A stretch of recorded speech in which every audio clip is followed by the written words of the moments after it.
So first of all, part one, what's resisting movement? Well, very simply, it's the opposite to creating movement. So exercises that are well established and that are talked about the most, they generally create movement. So an exercise like a crunch, that is the rectus abdominis, creating movement to pull your body up into position. So that would be an exercise that creates movement.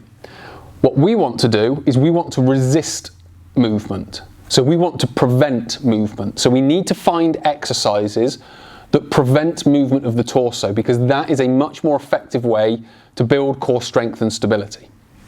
So exercise number one, or as certainly a measure, is we would want you to be able to hold a plank, side plank, bridge and bird dog for a minimum amount of time. So a plank for a minimum of a minute, side plank minimum 45 seconds, bridge minimum 2 minutes, bird dog minimum of 30 seconds. So what does that look like? So just very quickly, bird dog would be 20-second hold, 20-second hold. Plank, 1 minute hold without moving, so without your body changing position. 45 seconds for the side plank.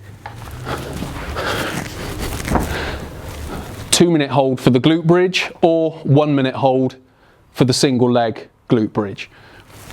So that would be a minimum standard. What we can then start to do is we can then start to build on top of that. So that's the minimum standard, that's 4 exercises, minimum standard.